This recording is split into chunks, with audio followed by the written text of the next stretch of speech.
know what light reflection means. I don't know why it's relevant to this conversation. You could point a light that way, and it bounce off on the side of our faces this way. Like point one of these lights that way? Yeah. So you're saying like light cancellation? Well, no, it's a slight diffuser, but it's just going to reflect the No. light. It's going to reflect it back here. No. And it's going to go that way. No. And then it's going to come here, and we're going to have a nice soft No. light on the side of our face. Not happening. Instead of lighting us like we're in a goddamn interrogation room. It does feel like we're in an interrogation room. But you know what? It's all going to change soon. That's true. This is actually The last episode. The last episode ever. Ever. We quit. We're done. We quit. Bye. Game over. Find somewhere else to listen to our bullshit. Yeah. Or someone else. We've got 138 episodes. Just listen to all of them on repeat. You'll get your fill. Well, it was kind of like the Mayweather story, you know? Like, we have a fucking flawless record. Yeah, you got to go out on top. And we're like, you know what? We don't want to risk fucking up the next episode. Right. So let's just fucking retire here. Yeah, degradation of content is a tricky thing. Yeah. Yeah. Go out on top. Yeah, sometimes you got to know when your shit's garbage. And we've just decided that this is no longer good anymore. And if you want us back in the ring, you're going to have to pay a fuck ton of money. That's true. Currently accepting sponsorships. This will be in this lovely background. Anybody who's watching it, actually, if you're listening to it too, we're probably going to do a pretty nice upgrade in equipment. You're going to notice a change in really audio. cool microphones. Yeah, I mean, just slightly. I feel like the audio does sound pretty good. Yeah. When we record with what we're using, but we'll have an upgrade in some technology, which will be cool. Yeah. We'll have an upgrade as far as some aesthetics. Yeah. We're moving into a new space. If anybody who's following the podcast on Instagram knows that I've been doing a build out in the basement, which is going to be the new studio area, and it will be done. Actually, by the time you listen to this, it had already been done. What I'm most excited for is that we're going to be the first cigar podcast to also do ASMR. I don't know what ASMR means. Look it up. No, I'm good. And then, but what it's supposed to do is it's supposed to be these sounds that trigger an emotional response in people. Interesting. And a lot of the times it's like sexual. So it's like really hot girls like getting up really close to their microphone. Like, why do you know about this? I just want you to know that this is the most soothing thing you could ever listen to. It's creepy. It's creepy. I don't like it. And there's like people that will like do Velcro, like real close to the mic. Yeah, we aren't going to do that because the microphone setup won't be that nice. Dude, ASMR with cigars would be pretty fucking hot. Imagine just blowing smoke into the microphone. Just like. That doesn't sound. No. Does that soothe you? What does ASMR mean? Oh, I think it's something like. Don't call it something you don't fucking know what it means. That is a pet peeve of mine. You have to look up what ASMR means. I always go by the acronym. Down. A feeling of well-being combined with a tingling sensation in the scalp and down the back of your neck. What does ASMR mean? It's clearly an acronym because no word is spelled like that. Asthma isn't a word. Autonomous sensory meridian response. Change the name. See, that's what I'm saying. That's why it's called ASMR. Because it's easier to say. I thought it was like BDSM for a second. A feeling of well-being combined with a tingling sensation in the scalp and down the back of your neck. So it's supposed to soothe you. Yeah, well, I don't think we're going to have the equipment to do that. Hey, if you're interested in it, just message Cory on Instagram and say, we want a 1-hour cigar ASMR video and podcast, and it'll just literally be us going, do it. Message me. Do it. Do it. It's a quick way to get blocked. and then you go, Dude, that sounds gross. Fucking end it now. That's fucking disgusting. Anyway, we got to get the fuck on with it.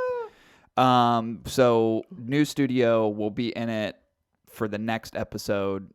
Should have it completely built out probably within the next 2 to 3 weeks, I would think. It'll be pretty much 99% cooked. And that's with everything. The actual build out of the basement will be done on Monday.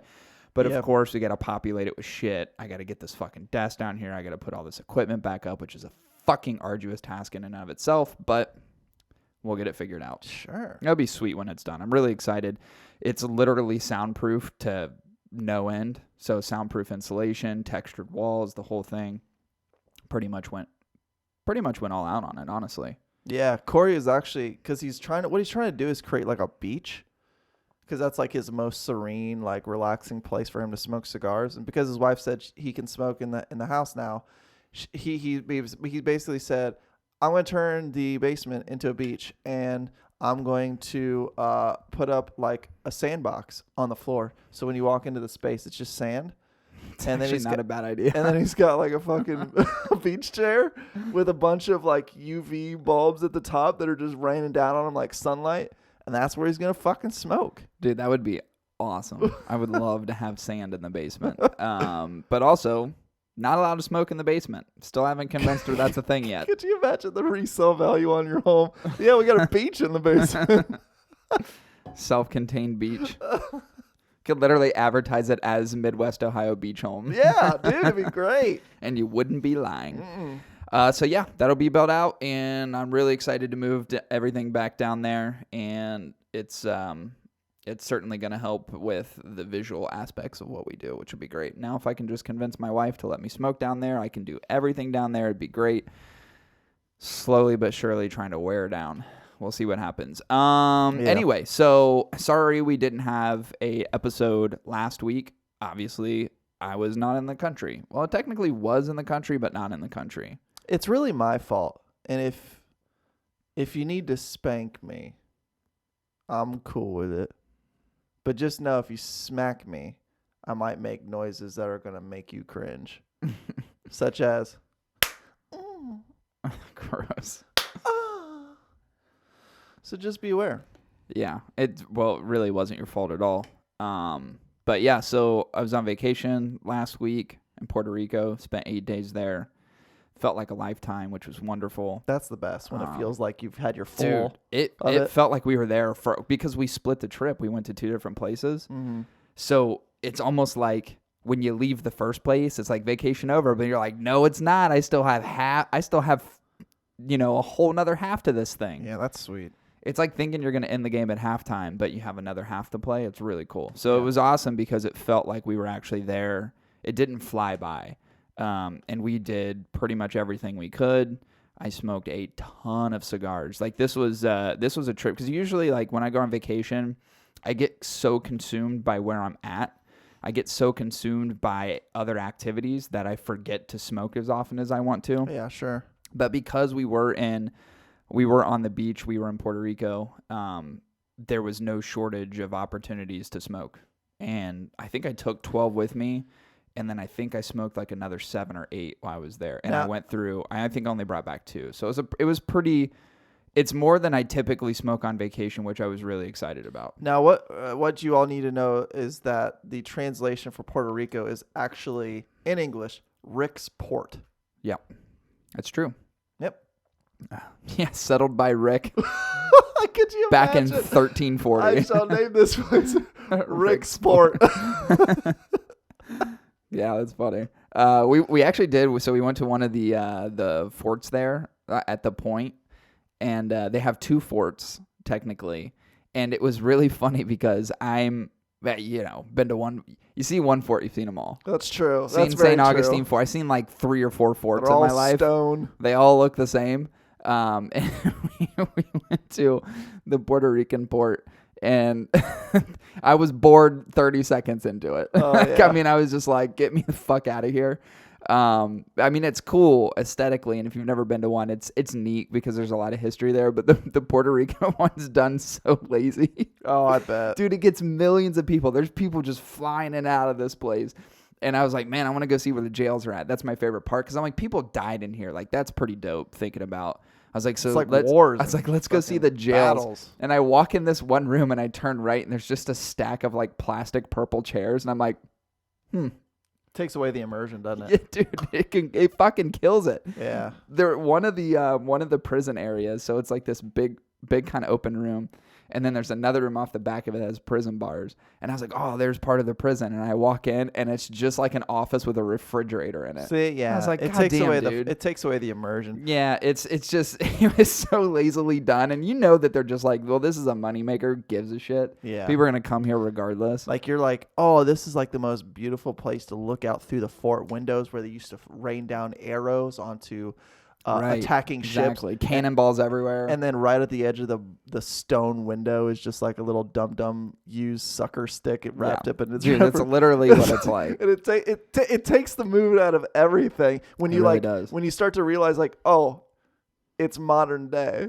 Now, if they did like a fort reenactment there, that would create some excitement. Yeah. Because it does look cool. But at the same time, it's just like, ugh, it's just a bunch of stone and, some cannonballs used to be here. That's about it. You're like standing there really soaking it in. The fat Puerto Rican guy next to you is like, he's like eating a fucking Big Mac next to you. Yeah.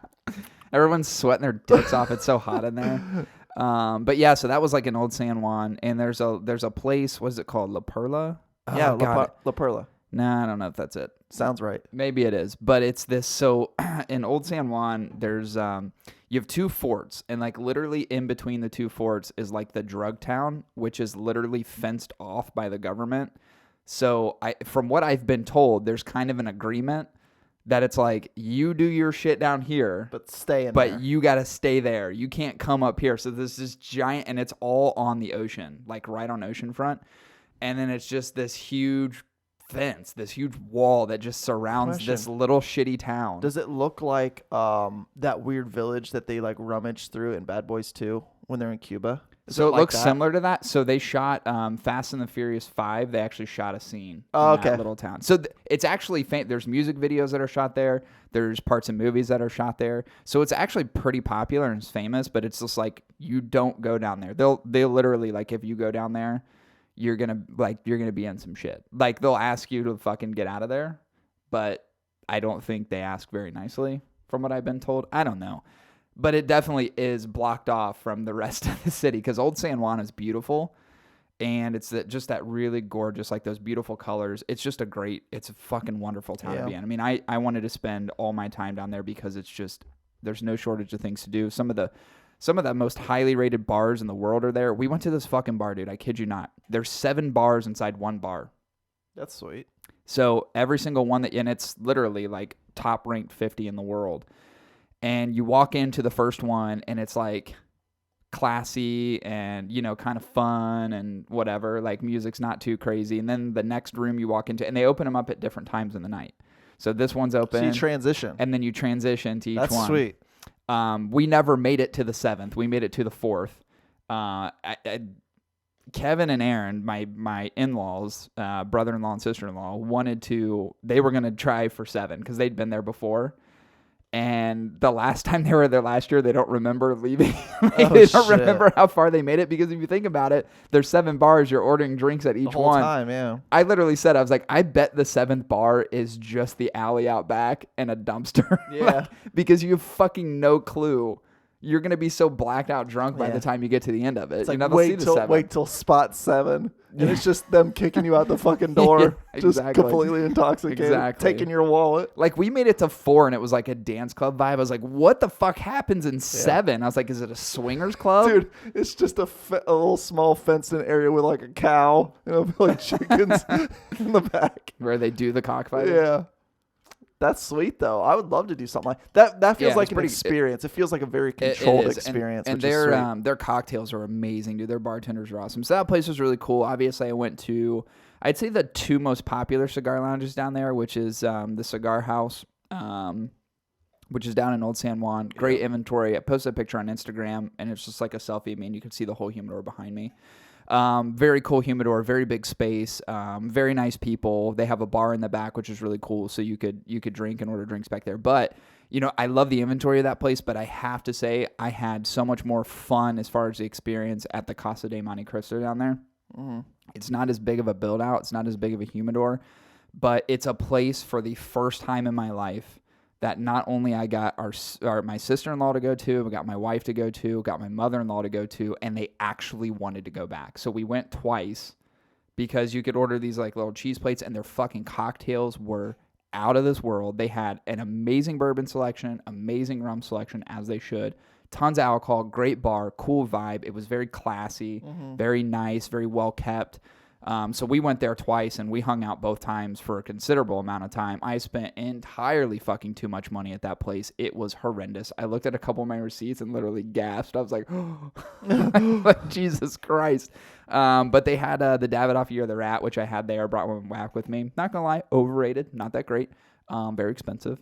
Not my favorite Davidoff. Did it taste like a rat? Kinda.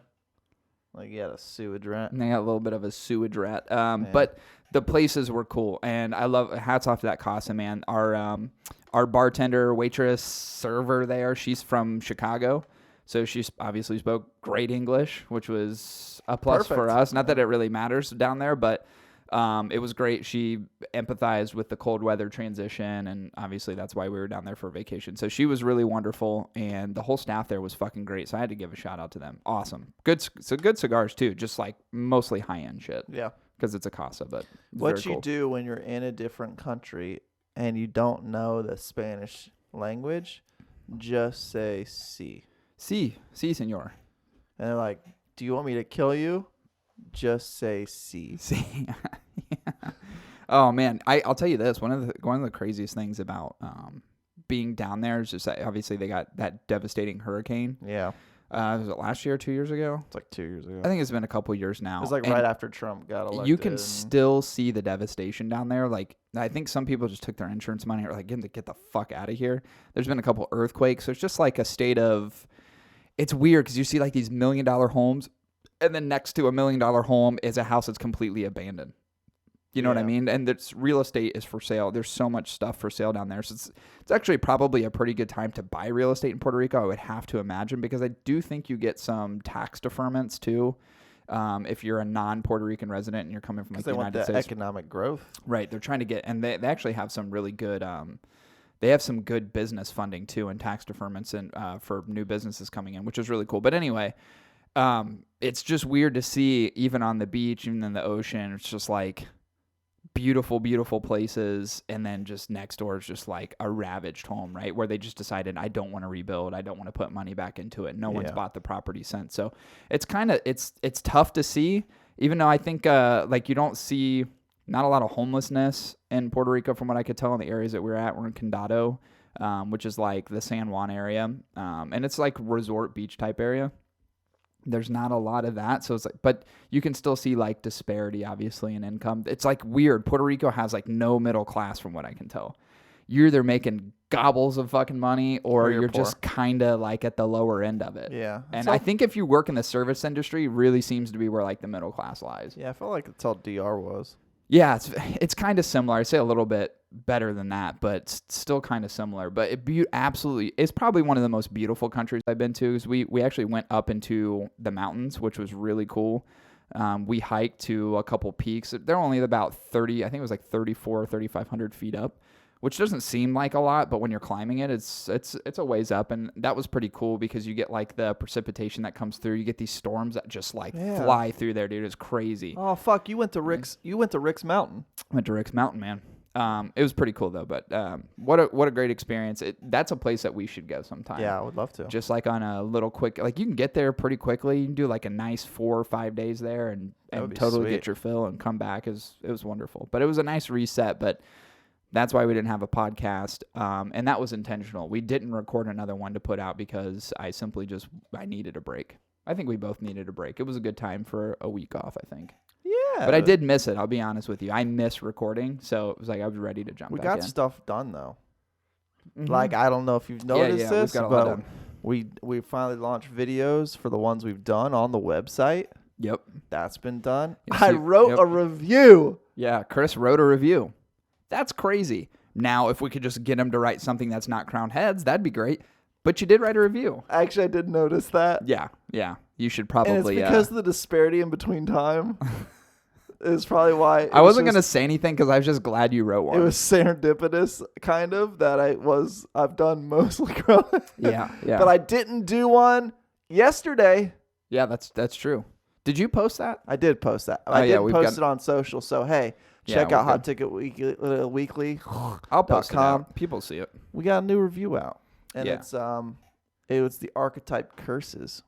Oh yeah, that's right. You did do the archetype. Yeah, sure Wow, as fuck did. far departure from what you usually do. I know. So that's pretty cool. So yeah, we did definitely do some stuff to the site. And in the review, I say specifically, it's not a Crown Heads. yeah, I'm for just your joking. enjoyment, folks. But yeah, so videos on the site, which is cool. So every time we do shoot the YouTube videos, they're now embedded in the website, so you can get all the content at one place, which is really cool. Yeah, we did actually. I feel like we did get a lot of stuff done. I think we're fairly caught up on a lot of stuff. We got to shoot some more videos, and obviously the basement build out and all that. So we're keeping busy. A lot And of stuff going on. I'm figuring out the logistics on some merchandise. Oh yeah, some merch finally. Something that we promised you guys forever ago. 2,000 followers ago. Yeah, sorry. But yeah, so merchandise will be coming. I'm actually really stoked about that, even just in like the quick designs I saw. Would be really cool. Yeah. Yeah, so good stuff, guys. Good stuff. It's gonna be good. We're rolling along. Yeah. Also trying to set up another podcast that will be really fucking dope. Trying to get the timing right. So once I get that figured out, we'll have a cool one coming up. Sure. Very shortly. I'm all game. I'm total game. I think everyone should be. I'm rested. Yeah. Put me on the field, coach. I'm I ready. feel good. You know what? It's fucking finally sunny out, so it's just a I know. feel good I feel day. good, man. It's kind of warm outside. I was gonna go to the lounge, but I think I actually just may smoke here because it's just nice and comfortable. Yeah, dude. I'll figure out what I'm gonna do. But anyway, we do have a review today, and we're reviewing a brand that we've never featured on the podcast, but I did publish a review on one of their cigars. I think about 2 months ago. Yeah. But that would be, what are we reviewing? The Casa Cuevas Yeah, man. Reserva Maduro. Reserva Maduro in the Toro. And it was Robusto, but Robusto. yeah, close enough. Yeah, but they both end in O's. That's true. That's my bad. That is true. So before we actually get into the review, we're going to take a quick break. I'm going to sip a little cup of coffee, probably take a laxative, but I'm a little backed up. And I'm going to sit here and do some ASMR for you. It'll be obnoxiously gross. You'll love it. In the form of an ad read. Oh, God. Spare us, please. We'll be back at you guys in just a few seconds. Hang tight. Carson's body naturally produces DMT. I know, and it naturally does it on will call, doing these breathing techniques. That's... You got, dude, you got to stop fucking reading shit on the internet and believing it. It was like crazy. So you like... Do you know what DMT feels like? Like being high. So here's what it was, man. It was the craziest shit. He's like, you need to sit down. He's like, the trick is when you do these, you want to squeeze your taint. I'm like, okay. So he's like, I don't know if you're joking or being for real. He's like, you got to breathe in through your nose, and you got to do it for like 16 seconds, and then you do the next one 19 seconds, and it's like 20 some seconds. He's like, you got to start off. He's like, you got to expel all the gases from your body. He goes,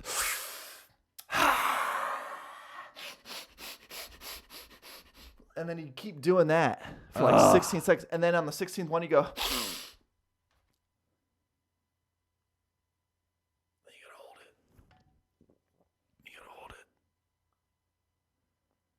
Squeeze the taint. Squeeze it. Tighten it up. That's hard to watch. And then you get like a crazy head high, man.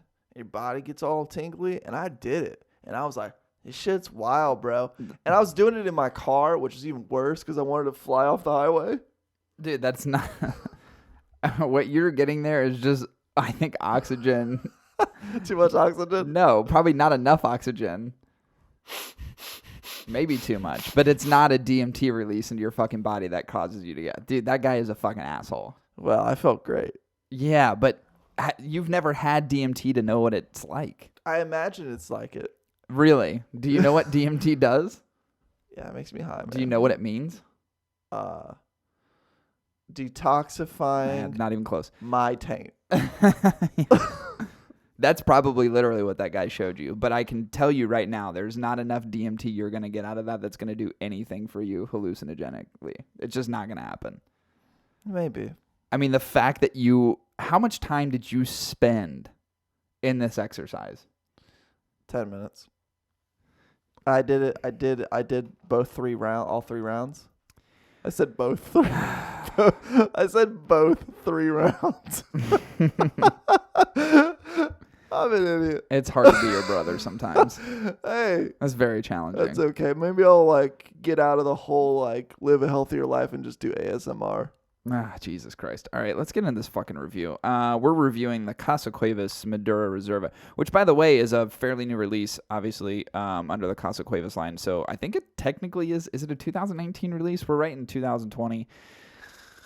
When did I get these? Oh, I think it's a very, very recent release, I believe. So let's get into it. Dude, let's not waste any more time. Yeah. Before we actually get into the wonderful components of the cigar, Chris, how do we break these down? Dude, we reviewed this Jose Cuevas with the utmost fucking process, bro. And we broke it down for you. See, each Jose Cuevas starts with a total of 60 possible points. It's broken down into 3 main parts.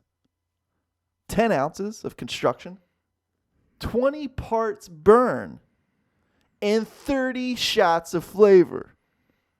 We then deduct points for less than optimal construction, burn, and flavor, and see if this Jose Cuevas is fucking worth a 1% bonus or deduction. Finally, we average out our individual scores, giving you guys our total rating out of 60. Let's get into this, bro. Let's get into it. The Casa Cuevas Reserva Maduro. It's Jose Cuevas. Boasts a Mexican San Andreas wrapper, Dominican binder, Dominican filler combination. We smoked this in a Robusto. It's a 5x52. Comes in at around the $10 price point. Yeah. Which is average, to say the least. That's about average, yeah. I will say this. The Casa Cuevas name is one that's been on the market for a little bit, but I wouldn't exactly say that they're the most well-known brand. It's like it's out there. It's, you know what it's like? It's like if you... the movie Little Giants. Okay. Right? In the beginning, you have the 2 brothers. You have the dorky little brother. Sure. Right? Rick Moranis. Yeah. And then you have Al Bundy as the big brother. Yeah. Right? And then you've got like the group of like football player friends. I think it's all the football player friends. Yeah. And then Casa Cuevas is like the dorky little brother that's kind of tagging along a little bit. But what happens in Little Giants? The underdog story. That's what I'm talking about. So the name has been out there, but I don't think anybody... I think there's still just kind of some unknowns about the brand. I really like the fact that they're branding and marketing themselves to a pretty high degree. So they're, I think, even on like social media and everything else, they're out there. They produce cigars, but they're just not like... They're not stuff that you regularly find in B&Ms. Like, you're not going to go to anywhere in some of the remote cities of, like, let's say, Ohio or a lot of other places where you're going to really find their stuff stocked on shelves. But they have a name in the industry. It's fucking baffling because they're fucking killing it in liquor. That's true. Just dominating that tequila world. So let's get into it. I was excited to break this one down, again, because this is the first time we've actually featured a Jose Cuevas on the podcast. Yeah. Again, featured one in a written review, which you can check out at www.hotticketweekly.com. You can check out that review on one that I don't know, it's like 2 months ago probably. Yeah. But this one is the Reserva Maduro. And you know, every time something is like Reserva, I put it and I set a higher expectation for that cigar. Just from the name alone. It was reserved. It's reserved for you. That's true. All right, let's get into it. Chris, what do you think about the construction of this cigar? I'll tell you what, bro. You know, it is what it is. It's a good constructed cigar. I will say, I'm so used to like buying cigars that feel like a brick shit house. This one really wasn't like that. I felt like it was just a kind of a nice squishy cigar, and it wasn't over humidified. It's just sometimes I'm pleasantly surprised by the bunching that happens with every brand. You know what I'm saying? Like, sure. We had the K Rojo from Columbus, and that was the squishiest fucking cigar I've ever had in my life. But it made sense when he smoked it because it's like, oh, it's like a balance thing, right? Sure. And like this one was not like a fucking tire iron, you know, like tire iron. It was you know, it was like kind of squishy, like a dildo or something. That's weird. But what I will say about this cigar, outside of its really nice construction, kind of bumpy, kind kind of wavy, kind of squishy. But the one thing I loved about it, honestly, and this goes out to branding more than construction ratings, is I thought that blue band was like fucking. That blue band was so pretty on it. Yeah, it is pretty aesthetically pleasing. Yeah. It's just blue silver combination, which is actually it's not overly complicated, but visually appealing. But I thought the construction was more than above par. Sure. Or lower if we're golfing terms. It's Right. under par. Right. Under par is where you But want know to be. that that's a positive, not a negative. Right. Literally the only sport that Yeah, I does that. know. It's fucking weird. I had kind of the opposite of you. I thought the cigar that I smoked was extremely firm. It actually seemed like it was dehydrated. Weirdly enough. Really? Yeah. And super like toothy. a mummy. And the only reason I say that, and I don't know that it was or wasn't, I take very good care of my cigars. Everything is controlled to the highest degree. So I know that there was enough humidity in the cigar, but it had a skeleton-like look to it. Maybe it that seemed was to be a bit emaciated. Maybe that was the wavy look I was. Yeah, and it just wasn't like very straight. I would say even the band was loosely wrapped around the cigar, which Oh. would lead me to believe that it was not as hydrated as perhaps it should have been. And I don't know if it's not because of my controlled environment. So I don't know. I was kind of baffled by it, but I will say this. Yeah.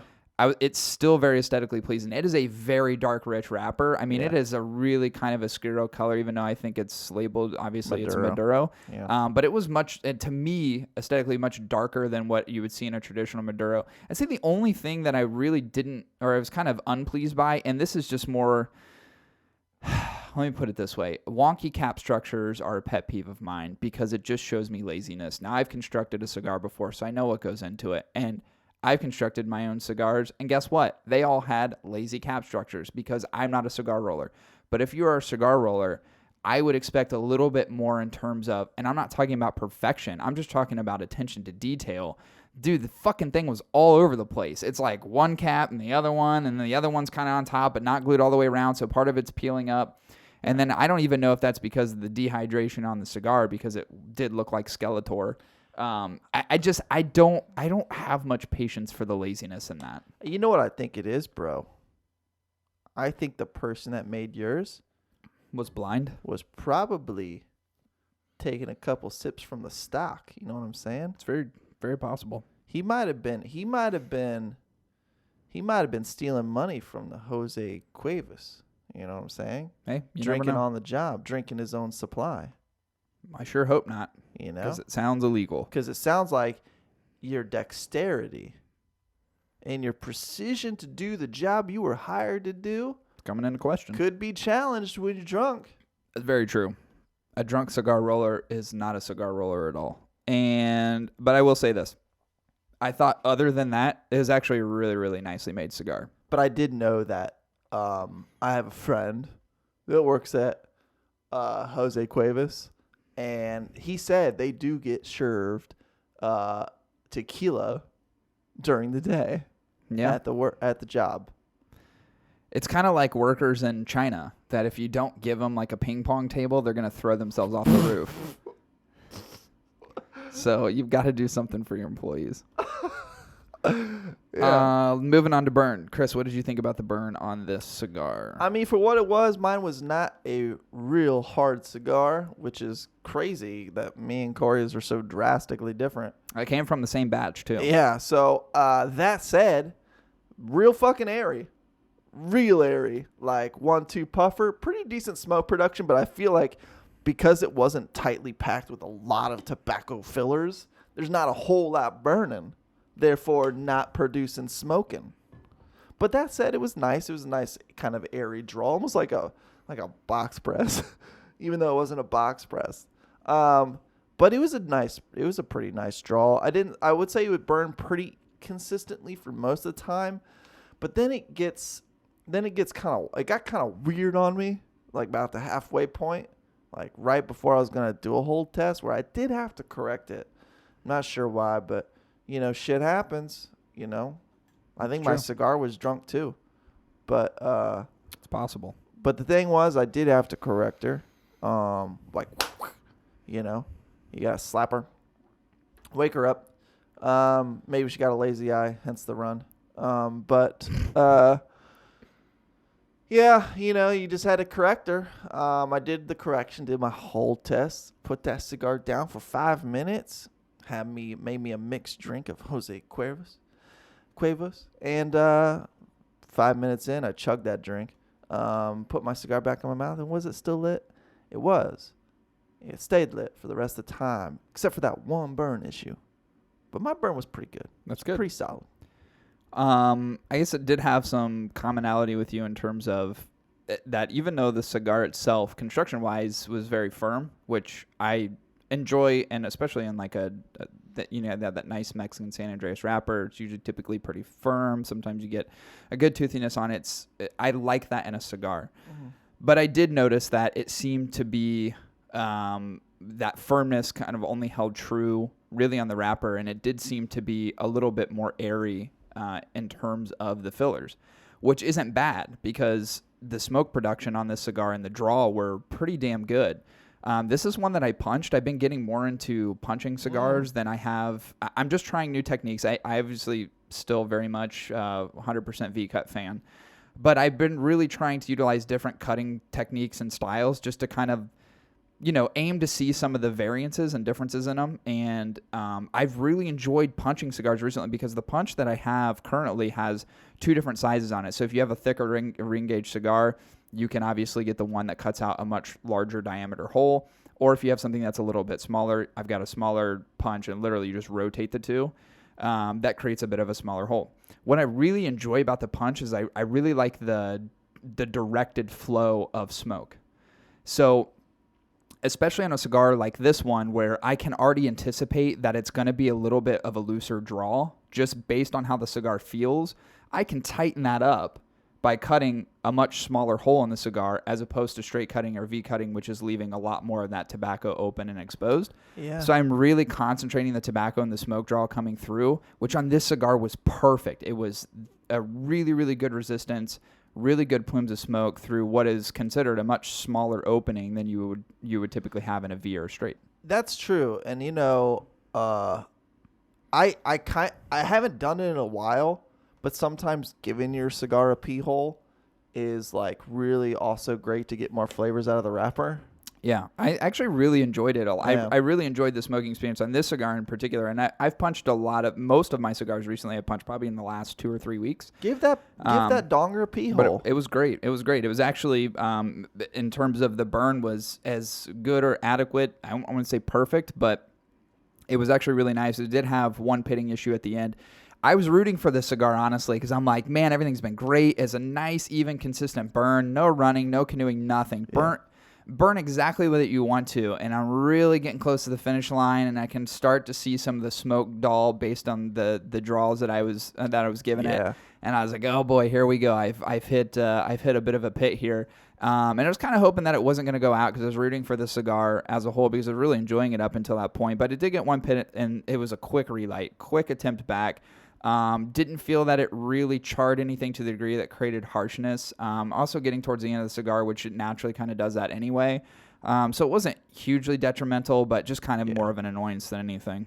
Yeah. But other than that, it was a fantastic burn. Sure. It was really great. So Chris, arguably the most important piece of what we do in terms of our scoring process, what did you think about the flavors of this particular cigar? I'm so glad you asked. It was a savory and creamy cigar. And it was like that for majority of it as well. It was just a nice, it was like kind of like a medium bodied, not really like too full of flavors, but it was like savory and creamy. I think it's a par for the course, and a little bit tangy just for that Mexican San Andreas wrapper, but it was just a really nice medium cigar, if that makes sense. I don't know. We don't typically, we don't always smoke these, and I want to say for the last several reviews, we haven't really had like a milder cigar. But this one felt like a milder cigar to me, and it was just a nice flavor profile. Spice was very minimal, in my opinion. Mm-hmm. It was just a nice flavor. It was like a chill flavor. It was like one of those cigars where if you just wanted to like relax or something and just like do your thing, you know what I'm saying? Drink of Jose Cuervos. dude, this is a good cigar, man. This could be a rum cigar. Yeah, I don't think there's anything too challenging about this cigar. I do agree with you in terms of the San Andreas wrapper, which always offers up a nice tanginess. I didn't get any pepper, spice, anything like that, even from the initial get-go, even off those first few draws. It really just goes into that very strong tangy from the wrapper. What I really enjoyed about this cigar, which is something that I typically don't enjoy, and maybe it's just the balance of the wrapper types and the filler types, but it's gonna sound a little redundant, but it had this nice smokiness to it. Not smoky, a smokiness. It was weird. It was like just a nice subtle woody flavor. Oh, yeah. And also kind of intermixed with a little bit of that sweet and creamy, and which is not an overpowering flavor at all. And I would say in terms of flavors, probably more of like 10% of the flavor is just a mild sweetness. Yeah. But it balances great with that woodiness and that tanginess. So it's a profile that I feel like I typically wouldn't enjoy, but I really, really like this cigar all the way through. Actually, I think the flavor to me, because it is a little bit of a departure of what I'm used to, especially with the Mexican San Andreas wrapper, I'm used to the Nicaraguan binder and filler intermixed with that. Right. Not two Dominican combinations with it. And I thought the combination was fucking awesome. I anticipated I wasn't going to like this cigar, and I actually went into it with a little bit of bias saying, like, this isn't going to be my thing. And I was pleasantly surprised to say, like, holy shit, I actually really enjoy this cigar. I like the flavor a lot. Honestly, wish I would have had it in a larger Vitola, because I would have liked to see if some of the consistency and flavors that I really started enjoying at about the halfway point to the finish line would have remained in like another inch of the cigar. Or would it have changed a little bit? Or would have it kind of drawn back to more of the predominantly tangy flavors in the beginning? But I think that this cigar is very thoughtful around the flavors overall. I think they blended something really fucking good here, and it's just not a, hey, let's bring this thing to market. It's actually, not only was it a great cigar, but when we talk about it in terms of pricing, comes at the $10 price point. Even I was thinking, hey, Casa Cuevas doesn't have the most, I don't want to say they don't have the biggest brand representation in the industry. They're known for sure, but they're just not like, it's not mass marketable at this point. So I'm looking at it going, okay, well, if you're, I don't even want to say a new brand, but if you're not as well known, you're getting your name out there, can you charge for a Robusto and this particular cigar $10 on average when you're really kind of interlaced and intermixed with all these other brands who have brought great stuff to the industry, which have better branding power, better marketing power, and so on and so forth, much more well known? Can you compete at that level? Can you compete at that $10 level? And this cigar, again, bias forward, I'm thinking probably not going to do it, but it's a fucking great cigar. I love the flavor combinations. I thought they were fucking amazing. Yeah. I really enjoyed it. For it not being my typical thing, as far as flavor goes, it was a really good cigar. I think that's probably what I liked about it the most, is it's not something that I would typically smoke and you would probably typically smoke. Like, you're not going to pick that up off the shelf.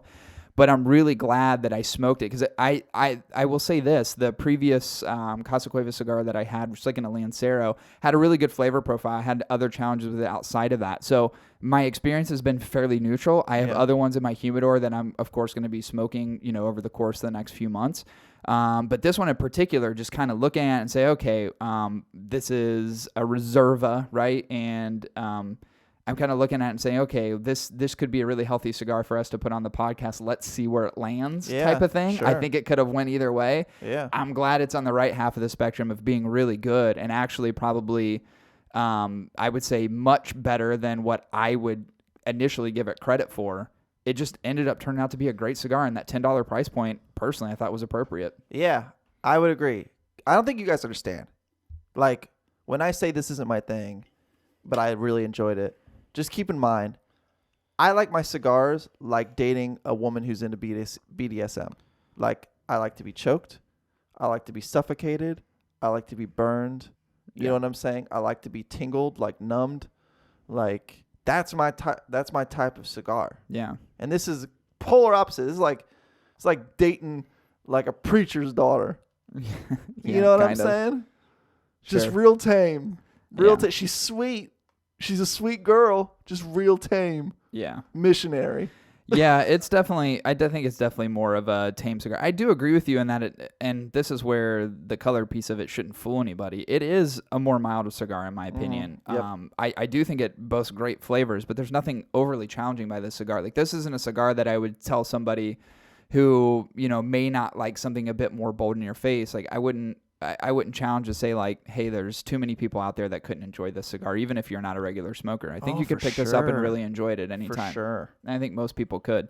So I already said I think it's appropriate at the $10 price point. Chris, what do you think in terms of value? It's totally appropriate at the $10 price point, but I will say this, and this goes back to your point you made as far as hanging with other brands. Honestly, if you want to get this into more people's humidors or purchases at your local B&M, I think a $9 price point would probably be the most appropriate for the cigar, maybe even an $8.50. Not to say it's not worth $10. Don't get me wrong on that, but when people don't have your brand and you want people to have your brand, you kind of got to be careful, right? You got to put it at a price point that's enough for them to go, well, it's $8.50. Yeah, right. Yeah, and I would say that they're obviously doing a good job in making good cigars and using good tobacco, so that's the plus. I think it's just the brand representation, getting the name out there, which of course I know they're trying to do to a very high degree. I know the folks that do marketing for Casa Cuevas, so I know that the brand name is getting out there more and more. You're seeing them more represented in the marketplace, which I think is great.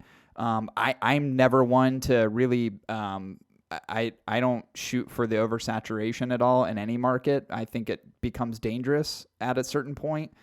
But the cigar industry still, I think, has a lot of room to grow, and it is in a pretty good boom right now. But what I like to see is I like to see brands like Casa Cuevas who set themselves apart from the other guys who just decide I want to start my own brand and have someone blend for them and just try to put shit out there. It was weird. I was having a side conversation with somebody yesterday. I guess I could probably say their name. Nah, I won't say their name, just in case I say something bad in this conversation. But we were just bantering back and forth in terms of cigar, folks coming to the market and really assessing which brands are going to last, like which ones are really going to put good effort into blending great cigars and do thoughtful marketing versus the ones who just, I want to come out with a brand because this thing is popular. It's similar to the bourbon world right now. You have like celebrities who are starting their own brands. You're seeing that a little bit more in cigars too, but it's the intentionality around it. Are you really bringing something out that's great? Are you really just trying to throw your name on something? And we were kind of making fun of the fact that a lot of these brands are just taking their cigars, giving them to every fucking hot girl they can find on Instagram who smokes cigars and says, hey, promote our brand. Dude. Which, of course, those girls are going to oblige, right? Yeah. But there's no sustainability and long-term in that because you're not producing a great product. And if you're marketing it to those who can really speak intelligently about it, no offense to these girls, if you're not doing those things, your brand is going to be a blunder pretty quickly. It's going to fall off. So the assessment of these brands, and this is what I'm drawing back into this conversation about Casa Cuevas, they're ones that seem to be kind of surpassing that initial like thrust into the industry and actually creating some sustainability around their brand. It's really nice to see. Like, I've seen these guys out before. I saw them at an event before. So they're getting themselves out into the marketplace, which I think is awesome. Need to see brands like this put more of their mind, body, and soul into the effort as opposed to just sending shit out to people and saying, can you post a picture? And because X girl is holding my brand, this is why you should buy it. There's a lot more thoughtfulness that seems to be going into the branding of Casa Cuevas and the blending of their cigars. And they're actually trying to make and create a reputation for themselves, which is good to see. Hey, and I don't want to take away any of the romanticism around starting your own cigar brand if you like love the idea of creating your own brand. But just know it's a fucking grind. Yeah. And it takes like fucking boots on the ground to do it right. Yeah, it does. Feet on the street, man. It's these Instagram posts and these hot ass things with these girls ain't gonna fucking work. It's a grassroots effort if you want to make it meaningful. Yeah. I'll leave that there because we need to get in the score of the cigar. We both, I think, awarded this pricing appropriate, so no bonus or delta. Chris, what is your score overall? I'll tell you what, 10 out of 10 construction. Nice little soft squeezy baby. I love a little pudgy lady. You know what I'm saying? Even though she's a preacher's daughter. 19 out of 20 on burn. Pretty good burn. Had one little correction. She got a lazy eye. 25 out of 30 on flavor. Not my thing, but still fucking great. Thought it was priced appropriately. Mine comes at a 90% flat. Nice. Pretty good score. My construction score, 9 out of 10, lazy cap structure. Someone's drinking a little too much tequila on the job. You get awarded 9 out of 10 for the construction of this cigar. All things considered, pretty damn good. Burn on this cigar, 19 out of 20. I was rooting for the cigar as a whole. It was coming up to the finish line, got one pit and about the last inch of the cigar. And this is a cigar that I wanted to finish, right? This is one that I wanted to be a finger burner. So I was like praying to God that I wouldn't get a pit. But I got a pit at the end and did a quick relight, back up and running, 19 out of 20. Flavor for me was pretty outstanding. I awarded the flavor a 27 out of 30. Oh, shit. That's one of the better like cigars. Great. That's like very good. Legitimately one of the better cigars I've had in a long time with such a change up in flavor, right? It's just not something that I smoke frequently. So I think part of it is like a weird new palate sensation. Sure. And then part of it's like it's actually incredibly enjoyable. And I was even thinking about that as I was smoking. I was like, do I like this because it's different or do I like this because it's good? And I like it for both reasons. So I awarded a 27 out of 30. And that gives me a total score of a 91.7, which I'll round up to a 92, which give us about a rounded out score of a 91 Almost and a 91. Yeah. It's great. That's pretty fucking great, man. I got to give it up to Jose Cuevas on this one, you know? Killing it in liquor. Going to be killing it in cigars, I think. Yeah. You know? So just because I want to make sure that the brand is represented well on this podcast, it is definitely Casa Cuevas. Chris is just doing I'm not sure that's right. He's just doing his thing. He's doing normal Chris stuff. I thought the cigar was awesome. I can't wait to smoke more. Good. They actually have this in a Connecticut too, which I'm not a fan of Connecticut, so I'm just going to come out and say it. I get why people do it, but I am actually kind of excited to see with the different filler types in a Connecticut wrapper how that's going to turn out. But I will say this, for the Mexican San Andreas wrapper, the Reserva Maduro, I thought it was great. I think it's worth the price. And I would say anybody who hasn't had exposure to this brand, go online, look for it at your B&Ms. May not be able to get it, but even if you can't, look for it online. And I would say definitely when you get a next batch of cigars, make sure this is one that you include. I think you'd enjoy it. Man. That will conclude today's episode.